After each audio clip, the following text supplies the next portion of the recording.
Hi, welcome to this presentation about the never-ending zero day.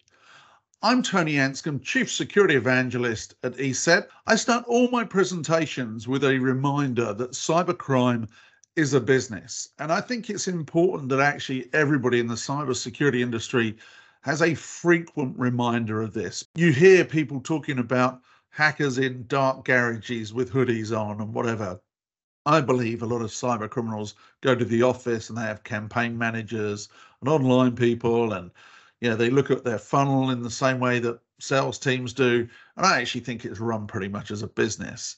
Well, what's the value of this business? Well, back in 2018, a gentleman called Dr. Michael Maguire presented at RSA. He put together probably the first point in the sand where you can turn and say this is what cybercrime is costing business globally, and that was then it was $1.5 trillion. What's interesting about his research, if you go back and look at it, he documents the cost of cybercrime to business, but he also breaks it down by category, cost of data, or dark web data, cost of recovery for companies, etc. So there's an awful lot of data in there. He also looks at what cyber criminals might be earning from it. And we all know that 2018 was a very different environment, because if you then fast forward through 2021, which was kind of that era where you saw some magnificent payments to cyber criminals for ransomware, $40 million from CNA Financial. This number was only going in one direction. And actually, if we look at that direction, the World Economic Forum in 2020 put this at $6 trillion. So a significant 4x increase. And I'm sure if we were all in the same room, if I looked around and turned and said, has anybody seen a 4x increase in the opportunity for their business or in their revenue? We'd all look kind of blank-faced at each other, because that's a huge, huge increased opportunity for cyber criminals. Then if we look forward, projecting that forward, Cyber Ventures put a number of that for 2025, and who knows where this is really going, but they put a number on it for $10.5 trillion. So that's the cost of cybercrime to businesses globally. But I think, $10.5 trillion, when I say who knows where it's going, I think there have been some significant points recently. There's been a lot of movement since Colonial Pipeline attack in the US on critical infrastructure, gas pipeline issue. I think there's been an awful lot of focus by politicians around the world to actually combat some of the cybercrime that was going on. Today we're talking about 0 days. Well, a 0 day, there's an element in here, a vulnerability. So what is a vulnerability? Well, developers create products, and typically they have rigorous testing of their code to ensure that it functions and operates exactly the way it should do. And more importantly, it can't actually be exploited in any way by a bad actor. But on occasion, a flaw in the code exists, and we all know that, in fact, realistically, all software probably has a flaw in it that is yet to be found. No software is 100% secure. So there's a possibility that any software could be exploited. Now, that's primarily what a vulnerability is, something that could be exploited. Now, it could be by a bad actor, it could to access data, a network, other devices that are around it, or to exploit it with the goal of putting malware on the device, or of course doing all of the above. Now, vulnerabilities are typically fixed through patches. So the software vendor goes back, writes a patch, fixes the flaw, hopefully not creating another one, and then they deploy the patch. And that's why you hear cybersecurity professionals, and at presentations like this, the continual message of update, update, update, patch, patch, patch. We all know the game. However, when on the subject of patching, I wonder how many of you have patched your car recently. Even the infotainment system, the engine management system. I wonder if the dealer even knows how to do it. So I'm just pointing out there are some devices that we use daily that we don't patch and update. So we need to think about some of those outlying devices in corporate environments. The good news is these vulnerabilities, when they're known, are managed. There's a process in the world. We all recognize the CVE This is the number that's given to a vulnerability when it's known, when it's catalogued. And what that means is that's a well-established process. It's given a catalogue number. A researcher applies for the number. When they think they found something, they're assigned that number, and then they work with the vendor in actually creating a fix for it, and then it becomes a publicly known issue at some stage. Now, the numbers, if you look at the database, don't always run consecutively, because sometimes somebody will think they found something, the vendor will say it's not actually a vulnerability, and that number never actually becomes into the public domain. That's why the numbers actually don't run in numerical order like you'd expect. So some fall off, if that's the right way. And of course, CVEs have a scoring mechanism up to 10, 10 being the most severe. And that allows network managers and people in the industry to understand the severity behind a vulnerability that's been disclosed. We look at the trend in vulnerabilities being disclosed and in that CVE database. Now, good thing is it's a very transparent mechanism. So I grab the data, the numerical data of the CVE database. What I've done is chart that just to show you how this trend is only going in one direction. Now, there's a number of reasons why that could be. There's more software in the market, there's more hardware in the market, better reporting maybe, the popularity of bug bounty programs and so on. But the trend is what we need to look at. And when I pulled the data in the middle of January, you can see there was already a significant blip in there for 2023. And actually, if you take that number and calculate it out, this is going to be another year where this only goes beyond the previous year. So this is a continually growing issue. Now, so what is a 0 day in relation to all this? Well, up until now, I've been talking about known vulnerabilities and them being responsibly catalogued. But a 0 day is when a security flaw exists that is unknown or unknown to those that are responsible for correcting it, i.e. the vendor of the software or hardware. And they haven't had the opportunity to deliver a patch or an update. Or whatever, of course, it takes to fix the issue. But the flaw has been discovered by, and it could be a hacker, so it's known potentially by a hacker. Whether they've worked out how to exploit the flaw is another issue, so a proof of concept of exploit. And I say potential to exploit because it's not always possible to exploit a flaw in that way. The hacker then, so the flaw exists, the hacker then develops the flaw, the hacker discovers the flaw, and then the hacker either themselves or in collaboration with somebody else works out how to exploit it. And this is where the 0 day suddenly becomes very specific, very significant to us all. And we hear three different words around here. 0 day vulnerability, which is an unknown security vulnerability in the software. A 0 day exploit, that's the technique a malicious actor uses to leverage the vulnerability. And then finally, you hear about the 0 day attack, and that's when it's actually put out into the wild and somebody's delivering malware or using it to exploit something. So there's three different terms that we're talking about here as well. And at some stage, what you find is the exploit is detected. So i.e., the people on the good side find that actually somebody's in their network, they work out how they got in the network, they see that this was an unknown method or unknown vulnerability that's being exploited, and suddenly we see that 0 day really actually is no longer a 0 day because, of course, then it's known. If we look at recent months, there's so many 0 days in the news, it's actually kind of impossible to keep track of them. Google Chrome example, this was back in, I think it was late last year or early this year. Google Chrome example is a high severity flag and was a JavaScript, a V8 JavaScript engine issue. And it was actually discovered by one of Google's own threat analysis group. So vendors may identify and catalog their own 0 day vulnerabilities, which shows they're being very transparent about the problems in their own software. But of course, these things occur on lots of different platforms. And I mentioned Android here. And then I'll give you another example. This Cisco disclosed a high severity vulnerability in IP phones. And I put this one in here because, we've gone from Chrome to mobile and now to an IP phone. So we're talking about very different types of devices.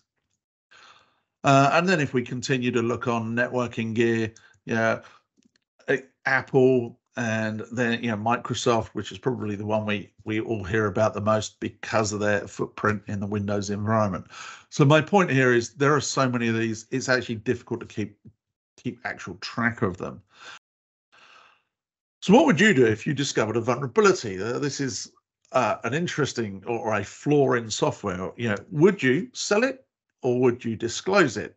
And you might be sitting there thinking, what do you mean sell it? Well, let me tell you what happens when we're at the start of that timeline that somebody, a flaw exists and somebody then finds it, and the different scenarios in here. So you've got the white market of a zero-day marketplace.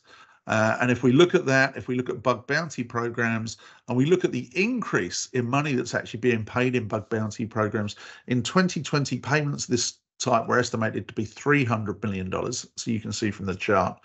By 2027, this is estimated to be a $5 billion market. And it will become apparent in a moment why there's a thought that this actual amount being paid to white hat hackers or people that disclose vulnerabilities is going to increase quite so much. And there are significant opportunities already. So for example, you can see here that lockdown mode, Apple offers 2 million bug bounty for vulnerabilities in their anti-spyware tech. Now that's the lockdown mode, is the software they provide certain people that are at high risk. But also, cryptocurrency exchanges, they will make huge payouts. In fact, I think they're on the ticket for the largest payout. And I forget exactly how much that was. Oh, this one is 6 million, but the largest payout is beyond this, way beyond this. So expect to see this number go up and up and up. It could be a very profitable environment for people that are willing to go looking for this stuff. Kind of like gold mining, I suppose. And then Microsoft trumped Google in 21-22 with their bug bounty payments, with a budget or payments out of $13.7 million. So significant payments. So when this happens, bug bounty programs, it's responsible disclosure, because the person who found the flaw is disclosing it to the vendor is paying them, and they're releasing a patch. So this is the correct way and the right place that actually to stop it from a vulnerability ever becoming a zero-day issue. And typically responsible disclosure gives a vendor around 60 to 120 days, typically 90 days in the middle of that, to fix the issue and release a patch. Now, I'm just going to point out here that it's not always that way. For example, ESET's own research team found Crook, a vulnerability in the Wi-Fi chipset used in smartphones, tablets, laptops, etc., that affected in excess of a billion devices. This was a very complex one. It was discovered in actually back in 2018. Amazon were notified in 2019. It then became an industry-wide issue because it wasn't only Amazon's devices, it was lots of, as I mentioned, lots of other devices out there as well. But it didn't hit the CVE database until 2019 and wasn't actually disclosed publicly until 2020. So when I say 90 days to fix, it depends on the complexity of what you're actually fixing. Think of a chipset, you've got to change the chipset, you've then got to change the firmware that reads the chipset, you then might have to change the software that runs the device, and you might have the chipset manufacturer, you might have the device manufacturer, and then someone putting a software skin over top. So you might have lots of components in here actually to get a patch out into the marketplace. So I'm just pointing out this could be a long process sometimes. Then you get a black market where somebody takes the flaw that they found, and that black market typically pays 10 to 20 times higher than the white market.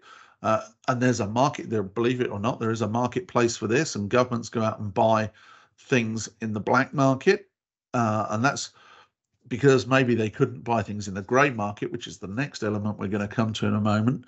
But this is a significant marketplace. So now thinking about that 10 to 100 times more, You're going to be the responsible hacker and disclose it to the vendor, or are you going to go try sell the flaw that you've actually found? And unfortunately, there is a marketplace for this. And then we look at the grey market. And the grey market is actually the one that would concern me the most, because, for example, there are brokers. This is where a broker actually takes the flaw you found and in fact goes and sells it on an active market. So they go and find somebody to actually then buy it. Now, for example, remote code execution with 0 clicks could net you $1 million. So an RCE, 0 click on Apache, for example, will net you $500,000. And the 2.5 million mentioned on this slide will come from an Android full chain with persistent 0 click. Now, not only when a broker gets involved like this, typically the person that's found the flaw would also need to have done a proof of concept that it can be exploited. So they might not have had to have fully developed the exploit, but they have to have actually worked out how that it could be exploited. And then somebody's going to step in and buy it. So there's this 0-day marketplace. Now, who are the people actually buying in this 0-day marketplace?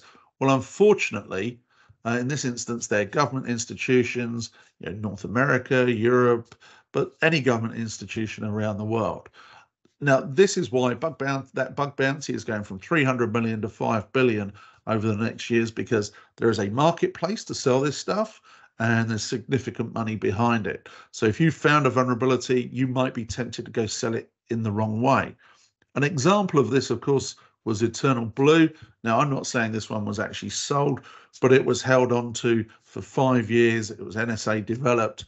Microsoft were unaware of the vulnerability until it was leaked by shadow brokers. Now, my point here is, this is a documented case that shows this is a dangerous marketplace, because as we all know, Eternal Blue was exploited significantly. Now, there is some good reading on this marketplace if it interests you. This is How They Tell Me the World Ends, is an excellent read, and I recommend anybody to actually go off and buy this book and read it. I've certainly read it, and I was going to say I thoroughly enjoyed it. No, it thoroughly scares me that actually 0 days, the thing that is the pain of every cybersecurity professional's daytime, and it's the thing that keeps us up at night. It's frightening that actually there's a marketplace, and what appears to be a legitimate marketplace. In fact, the broker I mentioned in those slides is actually based in DC. You would think it wouldn't be such a legitimate business. So I question, what would you do if you discovered a vulnerability? Did your answer just change? I hope it didn't. I hope you'd do the right thing. Can 0 days circumvent cybersecurity solutions? Unfortunately, yes. There are things you can do to protect against them, and these are numerous. Control of your environment, web application firewalls, endpoint anti-malware security, endpoint detection and response. Probably preaching to the choir here. I'm sure you all know what you need to be doing to actually protect against 0 days: vulnerability management, patch management. And lastly, I put on here threat intelligence, super important. That's an evolving market, and I'd recommend you look at taking threat intelligence not just in report form, but in a feed as well.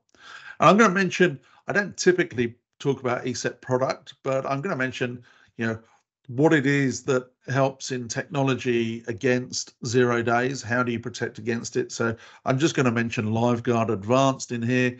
If you look at LiveGuard Advanced, how does that work? What it actually does is create a cloud sandbox. So when something unknown is actually seen coming into the network, what it's done is it's pushed back out to the cloud. It's not allowed to execute on-premise. It's pushed back out into a sandbox in the cloud. There are some advanced unpacking and scanning techniques. There's advanced machine learning detection, what most of the industry will refer to as AI. And then there's experimental detection engines put onto it. Basically, it's being run in an environment outside, and in that environment you can do certain things to it that you couldn't do when it landed on the client. And what will happen is the cloud sandbox will turn around and say whether it's malicious, highly suspicious, or clean, so or return a verdict. I end my presentations with always the same statement: give in to the cyber criminal, you breed more cybercrime. What I mean by that is don't pay ransomware demands and don't feed the issue. Don't feed cyber criminals by paying them. And that also means if you found a vulnerability, don't go down the mechanism of then selling it, because that is creating a cyber criminal marketplace. Let's be responsible and do the right thing. Thank you for listening to my presentation. If you've got questions, drop me an email, and thank you for listening.